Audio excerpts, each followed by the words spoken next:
معروف لکھاری محمد حنیف نے کہا ہے کہ عمران خان نے اپنے وعدوں کے برعکس پاکستانی نوجوانوں کو 1 کروڑ نوکریاں دینے کی بجائے ضیاء الحق کی روایتی فارمولہ اپناتے ہوئے اب ہر چیز میں مذہب کا تڑکا لگانا شروع کر دیا ہے، لیکن اس سے نوجوانوں کے مسائل حل ہونے والے نہیں ہیں۔ BBC کے لیے اپنی تازہ تحریر میں محمد حنیف کہتے ہیں کہ کپتان نے ہمیشہ کی طرح اس بار بھی سرپرائز دیا ہے۔ شاید جوانوں کے لیے سرپرائز ہی ہو، لیکن ہماری عمر کے لوگوں نے دیکھا ہے کہ ماضی میں بھی عمران خان جیسے حکمران یہی سرپرائز دیتے آئے ہیں کہ اگر اور کوئی کام سمجھ نہ آئے تو تھوڑا مذہب کا تڑکا تیز کر دو، صلوات کمیٹیاں بنا دو، سیرت کانفرنس کروا لو، علماء اور مشائخ کے لیے ایک اور ادارہ بنا دو۔ کپتان کے دیوانے جوان ایسا ہرگز نہیں سوچیں گے، لیکن متعلقہ سمجھیے کہ جو شخصیت تمام جہانوں کے لیے رحمت قرار پائی ہو، ان کے نام پر رحمت للعالمین صلی اللہ علیہ وآلہ وسلم اتھارٹی بنانے سے کیا پاکستانی نوجوانوں کی نوکریوں کا مسئلہ حل ہو پائے گا؟ ہاں، اتنا ضرور ہوگا کہ اس اتھارٹی کے ذریعے کچھ مزید ریٹائرڈ جرنیلوں اور ججز کی نوکریوں کا بندوبست ہو جائے گا۔ محمد حنیف کہتے ہیں کہ پاکستان کا نوجوان کپتان سے چاہتا تھا کہ آندھی آئے یا طوفان، کپتان ڈٹ کر کھڑا رہے، اور کپتان ڈٹ کر کھڑا ہے۔ آس پاس سے آنے والے آسان باز کے مشورے بھی نہیں سن رہا۔ پاکستانی نوجوان چاہتا تھا کہ چوروں لٹیروں یعنی سارے سیاستدانوں کو جیل میں بند کر کے تالے کی چابی کسی گندے نالے میں پھینکتے، تو اپوزیشن والے سیاستدان یا تو جیل میں ہیں یا بستر باندھ کر جیل جانے کا انتظار کر رہے ہیں۔ ایک آدھ اگر جیل سے سرنگ لگا کر لندن بھاگ گیا ہے تو اس میں کپتان کا کوئی قصور نہیں۔ کپتان امریکہ سے کہتا تھا کہ تم چاہے جتنے مرضی جہاز ٹینک لے کر آ جاؤ، افغانستان میں تم نہیں جیت سکتے۔ امریکہ کو دم دبا کر بھاگتے ہوئے بھی اپنے فوجی مروانے پڑے۔ جوان چاہتا تھا کہ پاکستان کو امریکہ کو اڈے نہیں دینے چاہیے، کپتان نے ایبسولوٹلی ناٹ کہا۔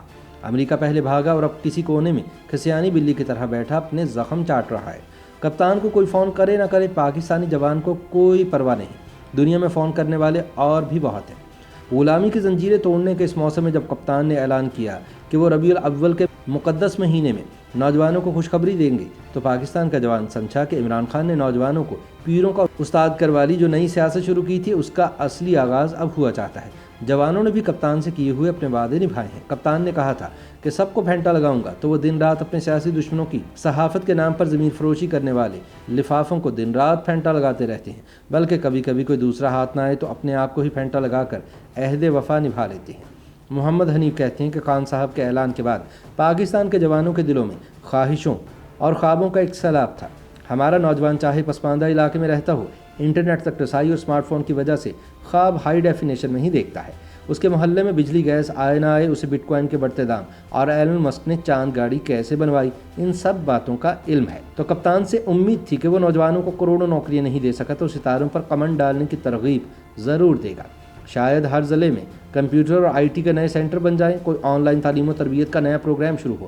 شاید یہ ترغیب دی جائے کہ سوشل میڈیا پر دشمنوں کو گالیاں دینے سے تھوڑا وقت نکال کر آن لائن معیشت میں حصہ ڈالا جائے۔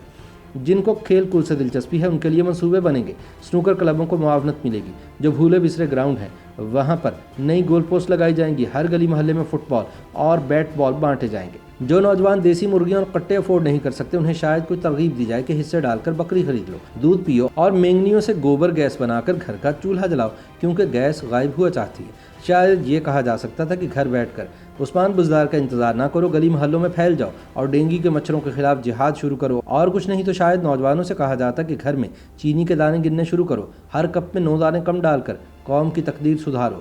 لیکن کپتان نے ہمیشہ کی طرح سرپرائز دیا۔